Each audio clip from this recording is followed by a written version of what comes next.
Hello students, आप सभी का स्वागत है मनोविज्ञान की इस क्लास में। और आज की क्लास में हम बात करने वाले हैं साइकोएनालिटिक थ्योरी या मनोविश्लेषण सिद्धांत के बारे में, जिसका प्रतिपादन सिगमंड फ्रायड के द्वारा किया गया था। सिगमंड फ्रायड जो कि ऑस्ट्रिया के रहने वाले थे, ऑस्ट्रेलिया नहीं है, ऑस्ट्रिया है, ऑस्ट्रिया के रहने वाले थे।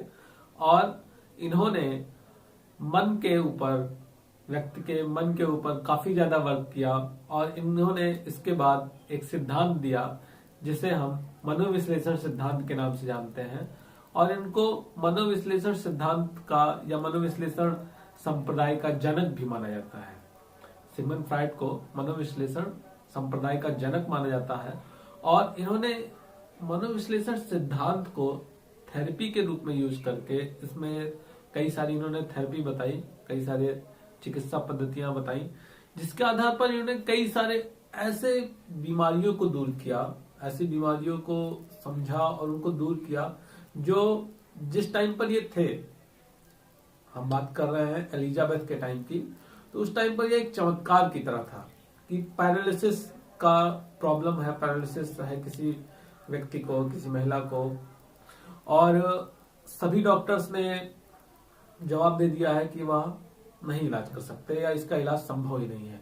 और फ्रायड ने अपनी थ्योरी के अकॉर्डिंग, अपने मनोविश्लेषण सिद्धांत में जो इन्होंने थ्योरीज बताई, जो थेरेपीज इजाद की, उसके आधार पर इन्होंने पैरालिसिस तक के रोगों को आसानी से ठीक कर दिया। जिसके बाद उस समय पर इनकी जो प्रसिद्धि थी वो बहुत ही ज्यादा फैल गई, बहुत ज्यादा फैल गई। और तब और आज के समय में भी जो मनोविश्लेषण सिद्धांत है वह काफी ज्यादा पॉपुलर है। कोई भी व्यक्ति जो मनोविज्ञान पढ़ता है वह फ्रायड से जरूर इंस्पायर हो जाता है और फ्रायड की थ्योरी से जरूर इंस्पायर हो जाता है। और अगर आपने साइकोलॉजी पढ़ा और फ्रायड की थ्योरी नहीं पढ़ी तो आई थिंक साइकोलॉजी आपकी अधूरी रह गई, ऐसा माना जाता है। तो आज हम देखते हैं कि फ्रायड ने जो मनोविश्लेषण सिद्धांत दिया उसमें उन्होंने कौन कौन से मॉडल दिए और वो मॉडल में क्या बताया गया, मन के स्ट्रक्चर को कैसे समझाया गया और मन के टाइप्स को कैसे बताया गया कि मन के कौन कौन से पहलू होते हैं, क्या होता है, ये सारी चीजों का हम यहाँ पर अध्ययन करने वाले हैं। तो स्टार्ट करते हैं आज की क्लास। तो बात करते हैं हम टोपोग्राफिकल मॉडल के बारे में। टोपोग्राफिकल मॉडल, जिसे हम स्थलाकृतिक मॉडल के नाम से भी जानते हैं। स्थलाकृतिक मॉडल या टोपोग्राफिकल मॉडल को फ्रायड ने दिया क्यों? जब पहले बात आती है कि फ्रायड ने आखिर में टोपोग्राफिकल मॉडल दिया क्यों, तो फ्रायड ने चेतना के स्तर को समझाने के लिए टोपोग्राफिकल मॉडल दिया। फ्रायड ने चेतना के 3 स्तर बताए। लेवल ऑफ कॉन्शियसनेस की बात करें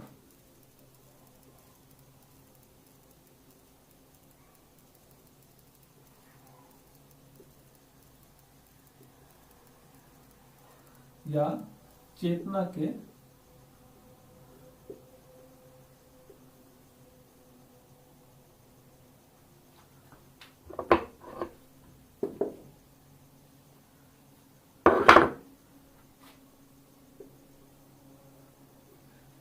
स्तर। तो फ्रायड ने चेतना के 3 स्तर बताए। कौन कौन से? चेतन, अर्धचेतन और अचेतन। कहीं कहीं पर आपको लिखा मिल जाएगा चेतन मन, अर्धचेतन मन और अचेतन मन, या ये भी हो सकता है कि लिखा मिल जाए कि फ्रायड ने मन के 3 स्तर बताए, चेतन मन, अर्धचेतन और अचेतन मन। अब इसको इन्होंने एक टोपोग्राफिकल मॉडल के द्वारा समझाया, जिसमें इन्होंने आइसबर्ग के द्वारा इसको समझाने की कोशिश की। अब यहाँ पर आपको एक आइसबर्ग दिख रहा होगा, एक आइसबर्ग नहीं दिख रहा होगा, आइसबर्ग की तरह एक आकृति दिख रही होगी, जिसमें आप देख रहे होंगे कि अगर इसको हम एक समुद्र मान लें तो समुद्र के सतह से नीचे आइसबर्ग का बहुत बड़ा भाग दिख रहा है और समुद्र की सतह के ऊपर एक छोटा सा भाग दिख रहा है। तो फ्रायड ने यह बताया कि जो व्यक्ति का चेतन है वह बहुत थोड़ा ही मैटर करता है व्यक्ति के व्यक्तित्व में या व्यक्ति के व्यक्तित्व को निर्धारण करने में। बाकी जो उसके व्यक्तित्व का निर्धारण करता है वह व्यक्ति का अचेतन मन और उसकी इनर कॉन्फ्लिक्ट्स, उसके आंतरिक द्वंद्व ही व्यक्ति के व्यक्तित्व को निर्धारित करते हैं। और इसीलिए इन्होंने अचेतन मन को बहुत ज्यादा पावरफुल बताया। और यहां पर हम सबकॉन्शियस की भी बात करेंगे, अर्धचेतन मन। तो सबसे पहले हम देखते हैं चेतन मन क्या है। उसके भी पहले एक बार हम ये देखें कि अगर हम इसको मैथमेटिकली अगर हम डिवाइड करने की कोशिश करें कि कितना पार्ट कितना मैटर करता है, तो फ्रायड ने बताया कि अगर हम पूरे चेतना को अगर 10 भाग में डिवाइड करें तो जो चेतन है वह 1/10 मैटर करता है, और जो अचेतन है वह 9/10 मैटर करता है। यानी अचेतन मन चेतन से 9 टाइम ज्यादा पावरफुल बताया फ्रायड ने। अब देखते हैं हम कि चेतन मन क्या होता है, अर्धचेतन क्या होता है और अचेतन क्या होता है। तो चेतन मन की बात करें तो चेतन मन वर्तमान से जुड़ा होता है। इसमें व्यक्ति के वर्तमान की अनुभूतियां, व्यक्ति के वर्तमान की संवेदनाएं और उसकी वर्तमान की अवेयरनेस, जागरूकता आती है। व्यक्ति, जैसे आप मेरी बातों को सुन रहे हैं, आप मेरी बातों के प्रति जागरूक हैं, आप के आसपास में अगर कोई घटना हो रही है तो आप उस घटना के प्रति जागरूक हैं, या आपके अंदर अभी जो प्रेजेंट टाइम में जो फीलिंग्स चल रही है, जो फीलिंग्स हैं, जो इमोशंस हैं, या जो आप एक्सपीरियंस कर रहे हैं, उनके प्रति आप क्या है, अवेयर हैं, जागरूक हैं। तो इसी को फ्रायड ने व्यक्ति का चेतन मन बताया, और यह बताया कि व्यक्ति के अंदर जो ऐसे विचार हैं वह सब उसके चेतन मन में रहते हैं, जो व्यक्ति के तात्कालिक अनुभूति से संबंधित या प्रेजेंट टाइम से रिलेटेड जो भी थॉट्स होते हैं, जो भी फीलिंग्स होती है, जो भी इमोशंस होते हैं, या जो भी एक्सपीरियंस होते हैं, वो सब कहाँ होते हैं, चेतन मन में। ये बहुत ही इंपॉर्टेंट टॉपिक है, इसलिए आप इसको ध्यान से पढ़िएगा, ध्यान से समझिएगा, क्योंकि कोई भी एग्जाम देने जाएंगे अगर साइकोलॉजी से रिलेटेड, वहां इस टॉपिक से रिलेटेड क्वेश्चन आपको 100% मिलेंगे ही मिलेंगे। तो इसलिए इसको ध्यान से समझिएगा कि जो चेतन मन है वह, उसमें क्या बताया गया कि व्यक्ति के प्रेजेंट फीलिंग्स, उसकी प्रेजेंट की सेंसेशंस, उसके प्रेजेंट के एक्सपीरियंस से रिलेटेड जो भी चीजें होती है वह सब चेतन में होती है, चेतन मन में। ठीक है, जो भी आपके विचार हैं प्रेजेंट टाइम वाले वो सब चेतन मन में।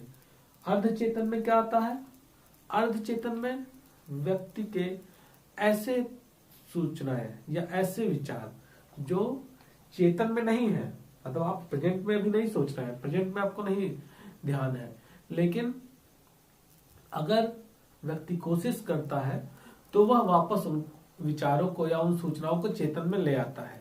जैसे फॉर एग्जांपल, आप क्लास पढ़ के आए, आपने अपने बुक उठा के घर में कहीं पर रख दी।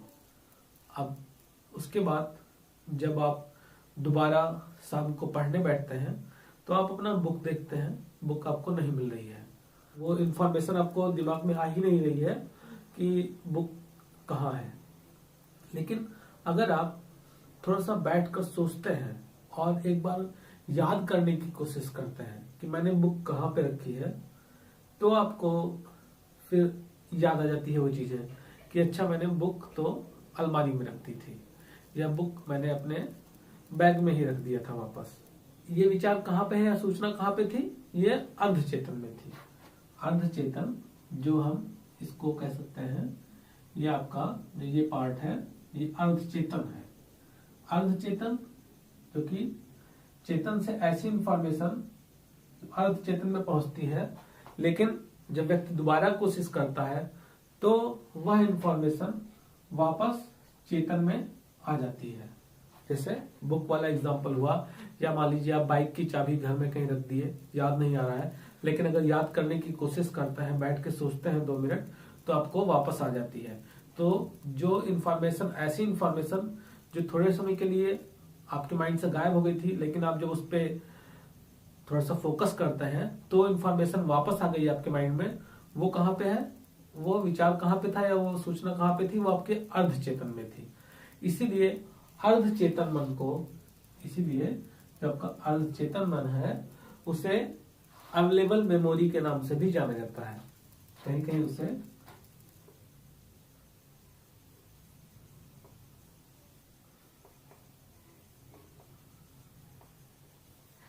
या हिंदी में कहें तो इसे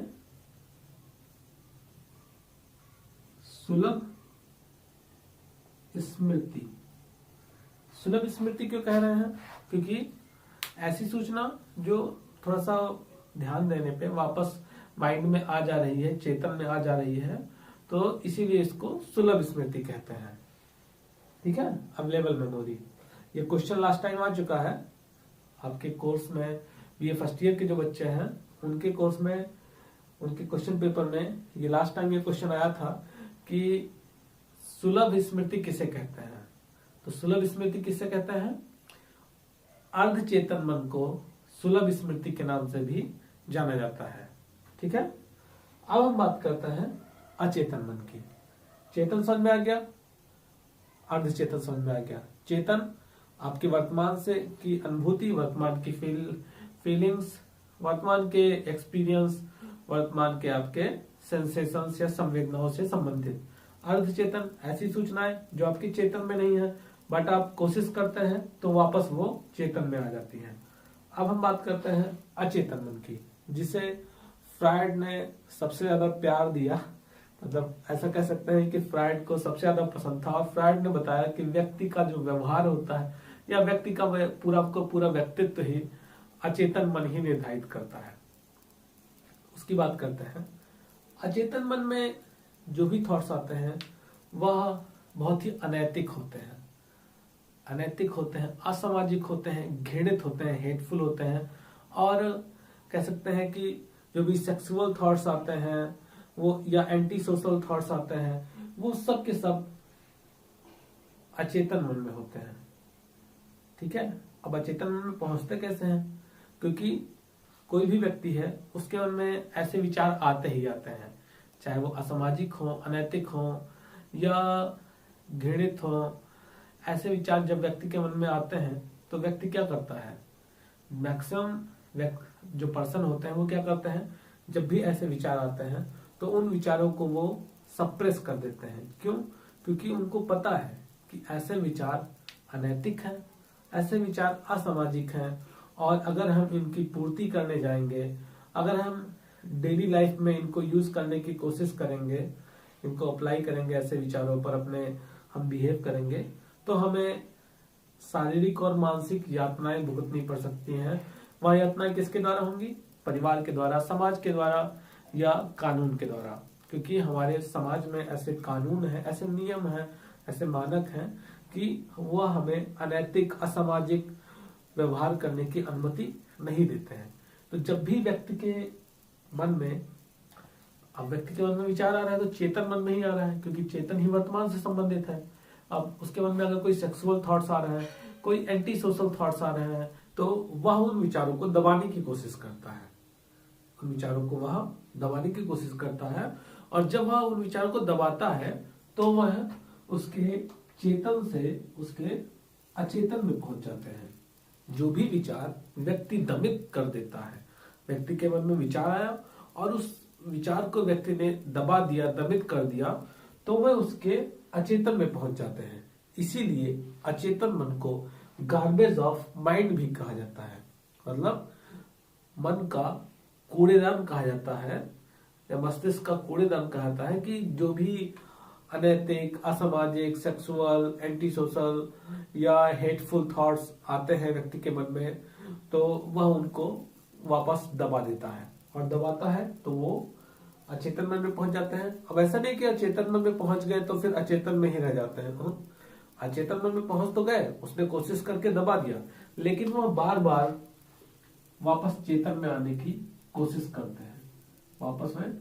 और कई बार होता यह है कि वह वापस चेतन में आ भी जाते हैं और व्यक्ति ना चाहते हुए भी उन व्यवहारों को कई बार करता भी है। अब वह इन व्यवहारों को क्यों करता है, क्यों अचेतन मन में आते हैं, इन सबको और डिटेल समझने के लिए पहले हमें डायनेमिक मॉडल को समझना होगा। डायनेमिक मॉडल, जिसे गत्यात्मक मॉडल के नाम से भी जाना जाता है।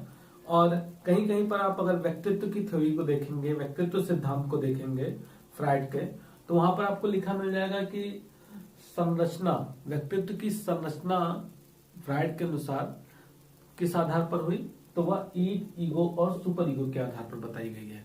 इसके साथ साथ फ्राइड ने इसको कुछ एजेंट्स के रूप में भी परिभाषित किया है।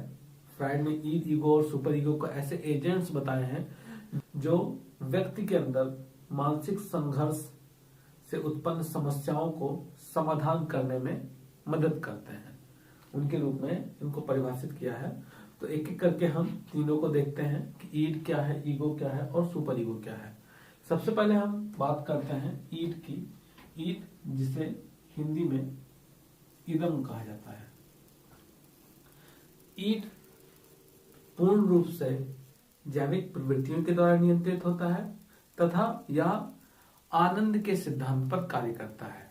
ईड प्लेजर थ्योरी पर या प्लेजर प्रिंसिपल पर कार्य करता है, अर्थात इसका जो सिद्धांत है वह यह है कि आनंद की अनुभूति होनी चाहिए, प्लेजर मिलना चाहिए। वह प्लेजर किस तरह से मिल रहा है, नैतिक कार्य करके मिल रहा है, अनैतिक कार्य करके मिल रहा है, सामाजिक कार्य करके मिल रहा है या असामाजिक कार्य करके मिल रहा है, कानून मान के मिल रहा है या कानून तोड़ के मिल रहा है, उससे कोई मतलब नहीं है। सिर्फ और सिर्फ हमें प्लेजर चाहिए, वो प्लेजर किसी भी तरीके से मिलना चाहिए। जब एक बच्चा जन्म लेता है तो उसके अंदर पूर्ण रूप से ईड की प्रवृत्तियां होती हैं, वह ईड के द्वारा ही नियंत्रित होता है। जैसे एक बच्चा जब जन्म लेता है तो उसके क्या डिजायर होती है, उसकी यही तो डिजायर होती है कि बस उसका आनंद मिलना चाहिए।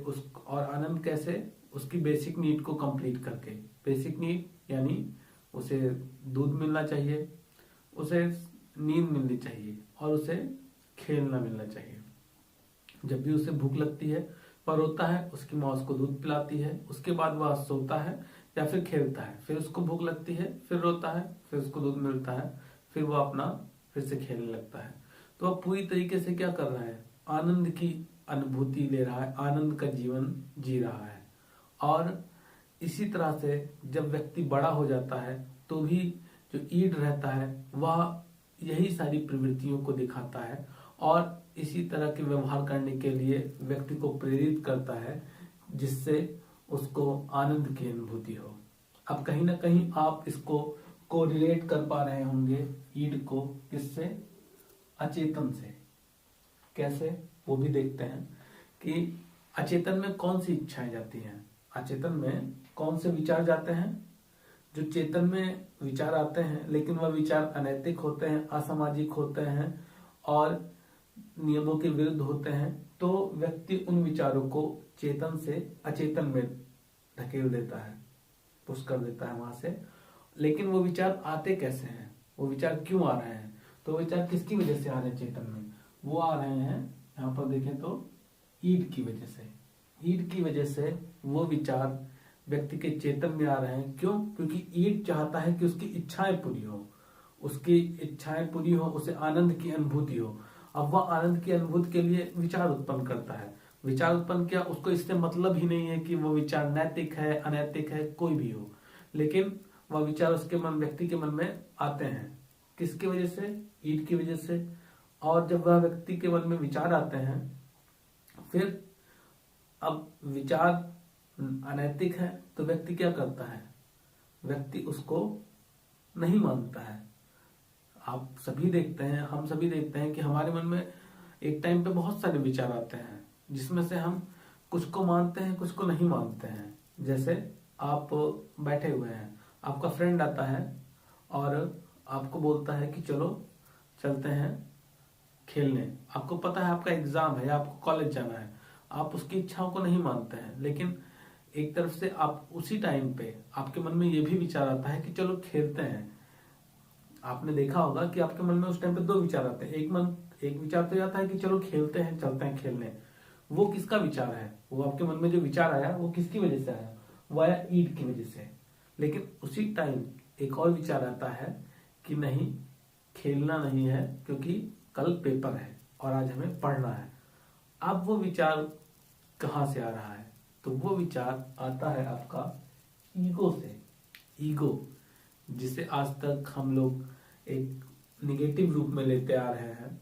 जब तक आपने साइकोलॉजी नहीं पढ़ा, जब तक मैंने नहीं पढ़ा था, हमें यही पता था कि ईगो क्या है। ईगो निगेटिव रूप में मतलब ईगो का घमंड से रिश्ता है। ईगो का मतलब कि बहुत ज्यादा घमंडी है ये, तो इसके अंदर तो बहुत ज्यादा प्राउड है। लेकिन ईगो जो है, ईगो का संबंध साइकोलॉजी में अगर देखें तो वास्तविकता से है। फ्राइड ने ईगो को वास्तविकता से संबंधित बताया और यह बताया कि जब बच्चा जब तक छोटा रहता है, जब तक उसकी इच्छाएं पूरी होती रहती हैं, तब तक वह पूरी तरीके से ईड के कंट्रोल में होता है। वह ईड इच्छाएं उत्पन्न करता है और उसकी इच्छाएं पूरी हो जाती हैं। वह आराम से अपना मस्त रहता है। लेकिन जब वह थोड़ा सा बड़ा होता है और कुछ ऐसी इच्छाएं उसकी उत्पन्न होती हैं जो सामाजिक रूप से नहीं पूरी की जा सकती या जो नैतिक नहीं है, अनैतिक है, या कुछ ऐसी हैं जो उसके लिए खुद के लिए हार्मफुल हो, तो उसको रोका जाता है उन कार्यों से। और जब उसे उन कार्यों से रोका जाता है तो क्या होता है?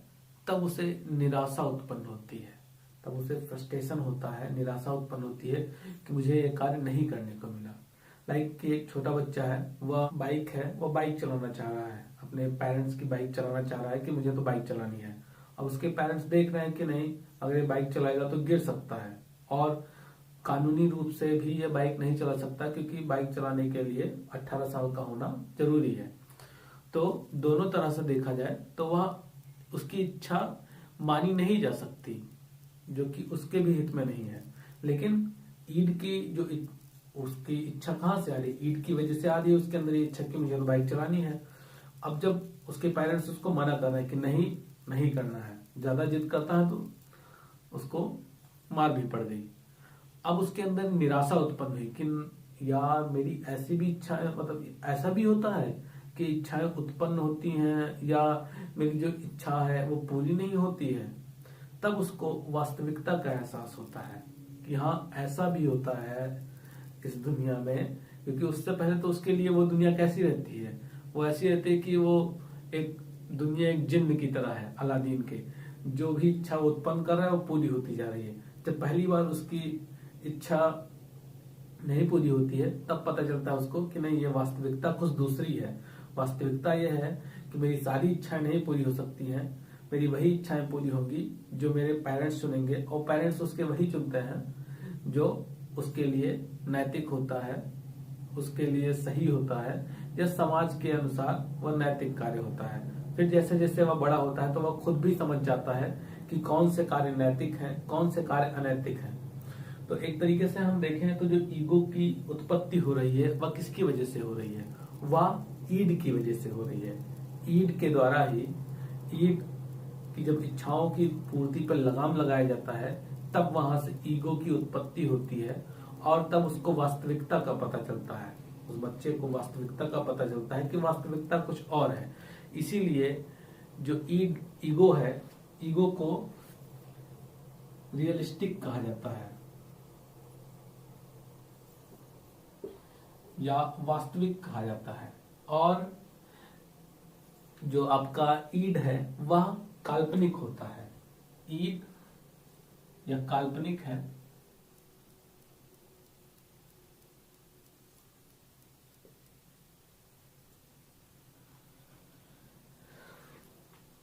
और ईगो क्या है? वह रियलिस्टिक है। ईगो को एग्जीक्यूटिव ब्रांच भी कहा जाता है, पर्सनालिटी का एग्जीक्यूटिव ब्रांच भी कहा जाता है, क्योंकि यह व्यक्ति की इच्छाओं को कंट्रोल करता है। वह देखता है कौन सी ईड की इच्छाएं पूरी करने लायक है और कौन सी इच्छाएं पूरी करने लायक नहीं है। वह उनको देखता है और उसके बाद फिर किसी निर्णय पर पहुंचता है। अब फिर से हम उसी एग्जाम्पल को लेते हैं कि जैसे एक बच्चा है जिसका फ्रेंड आया था उसे बुलाने के लिए कि चलो खेलते हैं। तो खेलने का विचार कहाँ पे आया? जब उसने उसको बताया तो उसके चेतन मन में आया। चेतन मन में आया, लेकिन चेतन मन में जब विचार आया तो उसी टाइम पे उस एक विचार क्या आया कि हाँ खेलते हैं, खेलने वाला विचार कौन सा था? ईड का विचार था कि चलो ठीक है चलते हैं खेलने। लेकिन उसी टाइम पर जब उसने वास्तविकता को देखा, जब उसने समझा कि क्या सही है, तो उसको याद आया कि कल मेरा पेपर है। और फिर ईड की जो विचार थी या ईड की जो इच्छा थी, उस पर ईगो ने लगाम लगा दिया। फिर तुरंत आप देखते होंगे कि जब भी हमारा कोई फ्रेंड आता है या फिर कोई ऐसी सिचुएशन आती है तो हमारे मन में डबल थॉट आते हैं। एक थॉट तो रहता है कि हाँ उस कार्य को किया जाए, दूसरा थॉट यह रहता है कि नहीं ये कार्य करना सही नहीं है। फिर वह हम उसको दबा देते हैं। तो वह कौन बोलता है कि सही नहीं है? वो आपका ईगो बोल रहा है। ईगो ने बताया कि नहीं, खेलने जाना सही नहीं है क्योंकि मेरा कल पेपर है। तो फिर अब ईगो ने बोल दिया कि नहीं जाना खेलने। ये विचार यहाँ पर आया चेतन मन में, ये थॉट आ गया कि मुझे खेलने जाना नहीं है। अब उसने फिर चेतन मन में क्या किया, उसको दबा दिया कि नहीं तुम जाओ मैं नहीं जाऊंगा। तो वो कहाँ पहुंच गया? वो पहुंच गया अचेतन मन में। ठीक है, लेकिन अचेतन मन से भी वो बार बार वापस चेतन में आने की कोशिश करेगा। उसके मन में फिर अब हम देखते हैं कि बैठे रहते हैं, जब फ्रेंड चला जाता है फिर आता है यार चले जाते या चले जाना चाहिए था। बार बार मन में ये चीज आती रहती है कि जाना चाहिए था। तो ये किसकी वजह से? बार बार अचेतन मन फोर्स करता है, बार बार फिर से उस चीज को बोलता है कि नहीं जाना चाहिए था। या एक और एग्जांपल से समझते हैं इसको कि मान लीजिए एक व्यक्ति है जिसको हेल्थ प्रॉब्लम है और डॉक्टर ने उसको फास्ट फूड खाने से मना किया है। अब यहाँ पर हम इसकी पावर को देखने जा रहे हैं, इस अचेतन मन के पावर को देखते हैं कि डॉक्टर ने उसको फास्ट फूड खाने से मना किया है। अब व्यक्ति जा रहा है, अपने वर्क पे जा रहा है, तो पास में ही फास्ट फूड की शॉप है। अब वो डेली जा रहा है, फास्ट फूड की शॉप पे पहुंचते ही ईट बोलता है खा लेते हैं। तुरंत ईगो का जवाब आता है कि नहीं खाना है। क्यों? क्योंकि डॉक्टर ने मना किया है, सही नहीं है स्वास्थ्य के लिए। वो विचार चेतन में आया, ईड का विचार चेतन में आया, ईगो ने उसको रिजेक्ट किया, पहुंच गया अचेतन में। आज के दिन नहीं खाया, फिर कल के दिन गए, फिर वहां पे पहुंचते ही फिर ईड कहता है कि यार खा लेते हैं। फिर ईगो ने दबा दिया और फिर वो अचेतन में पहुंच गया। लेकिन आप देखते होंगे सभी के साथ ऐसा होता है कि जब कई दिन ऐसे बीत जाते हैं तो एक दिन इतना तेज डिजायर आती है मन में, इतना तेज इच्छा उत्पन्न होती है कि फिर वो इच्छा रुकती ही नहीं है और फिर हम ना चाहते हुए भी उस काम को कर लेते हैं। ना चाहते हुए भी हम उस फास्ट फूड की शॉप पे पहुंच जाते हैं और फास्ट फूड ऑर्डर करके खा भी लेते हैं। मतलब अचेतन मन ने क्या किया, इतना तेज वापस बाउंस बैक किया और ईड पूरी तरीके से हावी हो गया। ईड किस पे हावी हो गया? ईड ईगो पे हावी हो गया। और फिर ईगो ना चाहते हुए भी वो परमिशन दे देता है क्योंकि ईड पूरी तरीके से हावी है उसके ऊपर कि नहीं खाना है। और अचेतन मन, ईड क्यों हावी है? क्योंकि अचेतन मन से बार बार उसके विचार वहां पर आ रहे हैं। तो आप देख रहे हैं कि जैसे अचेतन मन से वापस विचार आए और व्यक्ति वह कार्य कर लेता है। ठीक, यहां तक समझ में आ गया। अब बात करते हैं हम सुपर ईगो की। तो जैसे जैसे बच्चा बड़ा होता है वह कुछ चीजें सीखता जाता है, वह सामाजिक नियमों के बारे में सीखता है, सामाजिक जो रीति रिवाज है उनके बारे में सीखता है और क्या उचित है क्या अनुचित है ये सारी चीजें भी वह सीखता है, कभी अपने पेरेंट्स से, कभी अपने टीचर्स से। तो ये जो भी नैतिकता से संबंधित, सामाजिकता से संबंधित या कानून से संबंधित जो भी चीजें हैं वह सब सुपर ईगो की वजह से है। लेकिन यहाँ पर एक बात ध्यान रखें, अब आपको लग रहा होगा कि यानी सुपर ईगो तो सबसे अच्छा है, लेकिन सुपर ईगो सबसे अच्छा नहीं है क्योंकि आपने देखा ईड भी अनरियलिस्टिक है और सुपर ईगो जिसे हम हिंदी में परा अहम और इसको अहम कहते हैं, तो ये दोनों ही इदम और परा अहम ये दोनों अनरियलिस्टिक हैं। ये भी अनरियलिस्टिक है, ये वास्तविक नहीं होता है, वास्तविकता से संबंध नहीं होता है क्योंकि वास्तविकता से संबंध सिर्फ और सिर्फ ईगो का होता है। ईगो है जो वास्तविकता से संबंध रखता है और वह दोनों में बैलेंस करता है। कई बार सिचुएशन ऐसी आ जाती है कि ईगो ईड और सुपर ईगो में बैलेंस करता है, वरना सिचुएशन बहुत ज्यादा बिगड़ जाए। सुपर ईगो हमेशा सही बात करता है, हमेशा नैतिकता की बात करता है, लेकिन कई बार वह नैतिकता व्यक्ति पर भारी पड़ने लगती है, इसीलिए ईगो सुपर ईगो की बात को वह इग्नोर कर देता है और उसको समझाता है कि नहीं, हर सिचुएशन में गिल्ट फील करना सही नहीं है। मान लीजिए एक रास्ते से व्यक्ति जा रहा है और अचानक उसके पैर से चींटी मर गई या कोई कीड़ा मर गया। अब व्यक्ति का अगर सुपर ईगो बहुत स्ट्रांग है तो वो उसको इतना गिल्ट फील करा देता है, बहुत ज्यादा गिल्ट फील, इतना गिल्ट फील कि वो अपने डेली रूटीन के कामों को भी नहीं कर पाता है, यहाँ तक कि अपना कोई भी काम नहीं कर पाता है। हमेशा उसके दिमाग में वही चीजें चलती रहती है कि मुझसे तो पाप हो गया। तो वहां पर ईगो उसको समझाता है, ईगो बैलेंस करता है चीजों को कि नहीं, कोई इतना बड़ा पाप नहीं हुआ है, सही है, जो भी हो गया ठीक है, जानबूझकर नहीं किया है। वो समझाने की कोशिश करता है उसको। कई बार सिचुएशन ऐसी आती है कि ईगो सुपर ईगो की बात न सुनकर ईड की बात सुनता है। जैसे उसको भी एक एग्जांपल से समझते हैं कि व्यक्ति है, उसको वो किसी ऐसी सिचुएशन में फंस गया है जहां पर उसको सरवाइव करने के लिए, उसको जिंदा रहने के लिए किसी से पैसे मांगने पड़ जाए या किसी से कुछ सामान लेना पड़ जाए। अब व्यक्ति का अगर सुपर ईगो स्ट्रांग है तो क्या कहेगा कि नहीं, हम भूखे मर जाएंगे लेकिन हम किसी से पैसे नहीं लेंगे या किसी के आगे हाथ नहीं फैलाएंगे। तो वहां पर ईगो क्या करता है, ईगो कहता है कि भैया ये जो सिद्धांत है वो सरवाइव करने के काम नहीं आएंगे, क्योंकि अगर हमें सरवाइव करना है तो हमें यहाँ पर मांगना ही पड़ेगा या लेना ही पड़ेगा, वरना हम मर जाएंगे। तो और ऊपर उधर ईड क्या कहता है कि कोई नहीं, हम मांग लेते हैं या कोई नहीं, हम चोरी कर लेते हैं। ईड की तो यही थ्योरी रहेगी। तो कई बार सुपर ईगो की बात ना सुनकर वो ईड की बात सुनता है कि हाँ ठीक है, क्योंकि जब जिंदा रहेंगे तभी नियम और कानून काम आएंगे, जब जिंदा ही नहीं रहेंगे तो कैसे नियम कैसे कानून। तो इसलिए वह ईड की बातें भी मान लेता है। तो इस तरीके से आप देखें, आपको समझ में आया होगा कि कैसे ईगो, सुपर ईगो और ईड को हमने समझा। इसके साथ साथ कॉन्शियस, अनकॉन्शियस और सबकॉन्शियस को समझा।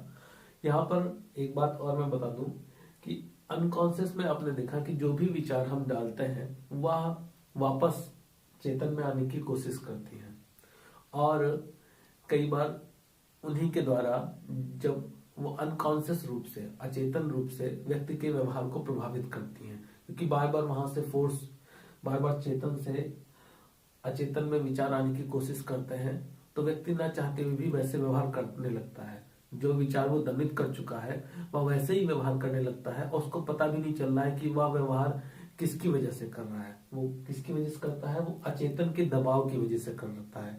इसीलिए अचेतन को इतना स्ट्रांग बताया फ्राइड ने कि अचेतन इतना स्ट्रांग है कि वह व्यक्ति के व्यवहार को नियंत्रित करता है, और व्यक्ति को पता भी नहीं चल रहा है कि उसका व्यवहार जो है वह उसकी जो दमित इच्छाएं थी, जो अचेतन में चली गई थी, उन्हीं के द्वारा वापस उसके व्यवहार निर्धारित हो रहे हैं।